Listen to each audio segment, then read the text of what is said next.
I want to briefly touch on something I said yesterday, and then I think I'm going to go somewhere else.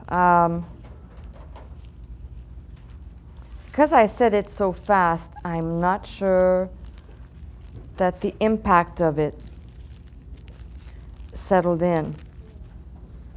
Now, I'm now more convinced than I was before, and I was somewhat convinced.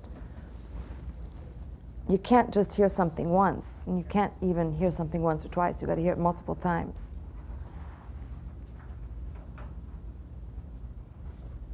I was completely dissatisfied with coming to you on a Sunday morning and referring to the subject of grace, merely just referring to it as we have and rightly defined it as unmerited favor, which is rightly defined. We did nothing to deserve it.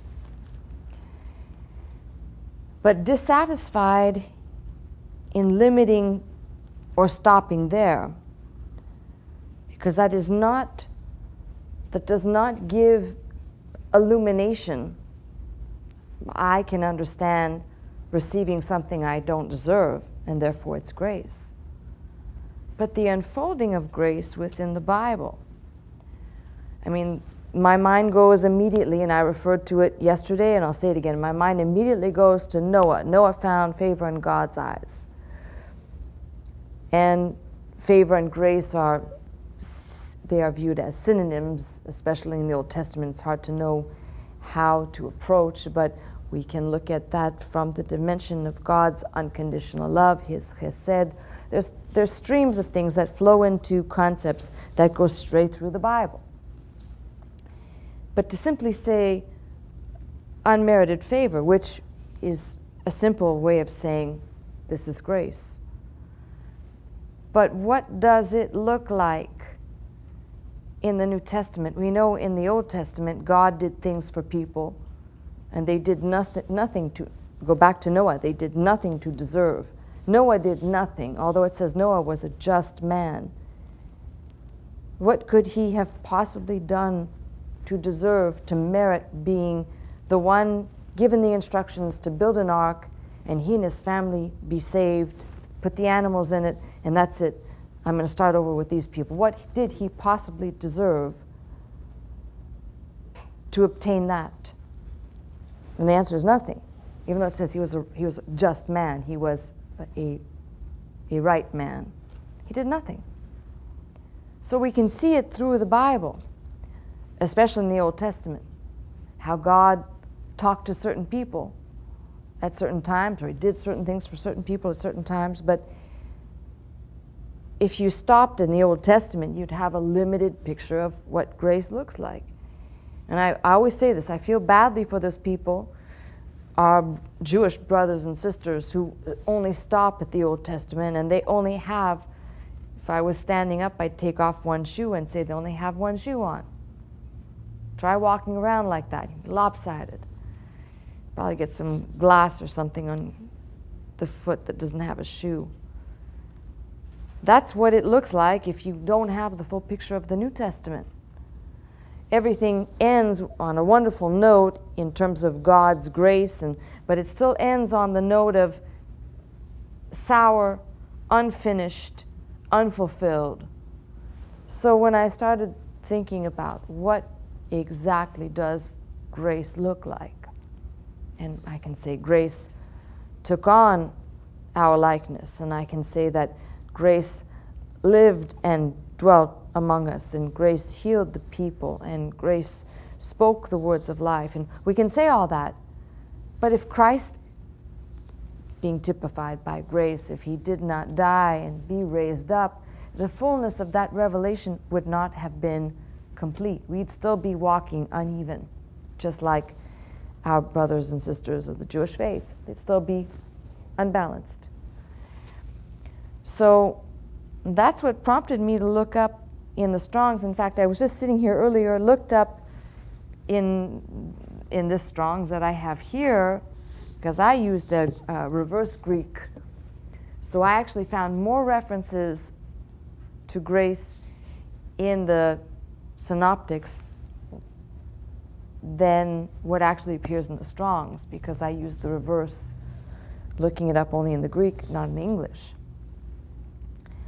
But as I said, once you get beyond the Gospels and you get into Acts and the epistles, there's so much grace, and not just so much grace, but the greetings of grace, that open and close letters, which we tend to just almost, we just kind of pass by, grace be to you.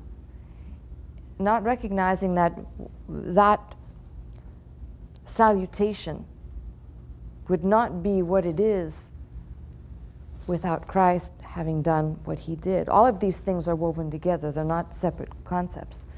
That really got me to thinking that we have the revelation, the unfolded picture of the fullness of grace.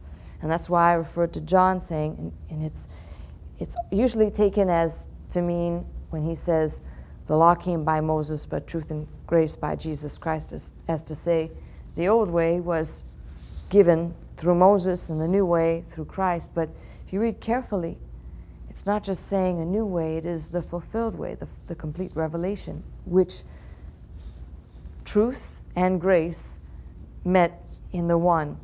So in approaching the text, what became clear to me is, if we understand, and I said grace personified, as if to say, we look at Christ, we must understand we did nothing to deserve being saved. We did nothing to deserve that God should send his only begotten Son. This is why I said grace is fulfilled in Christ. But when I got to that passage to speak of the throne of grace, it dawned on me that grace is at the throne, that what is flowing from God to us is not just the event of Christ living, dying, raising up, and we too shall be raised, but as a daily benefit, daily recipients of that grace, of that unmerited favor, that flow freely. And I think I passed by that so quickly when I tried to convey how I see grace completely unfolded. The term is fine to say unmerited favor, there's nothing wrong with it, but it's not unfolded enough. It does not illuminate at all the meaning in Christ. What it does is it says, to me, I do not deserve. But when you focus the grace, the picture of grace on Christ, it is him coming to do what, frankly, although in the councils of heaven it may have been orchestrated, but he didn't have to. And we did nothing to obtain it. And then you go and you read a passage like where Paul is saying, we are saved by grace. And that puts on a whole new dimension, not just that we did nothing to obtain our salvation, but the very fact that from him flows, he is the font of salvation. So it's almost like saying, sometimes we come to these terms we're so familiar with, I wasn't satisfied to just say, well, this is that. So taking a second look actually gave me refreshment of what, every time I read the Gospels, what I see in Christ. And it's the fullness of grace revealed.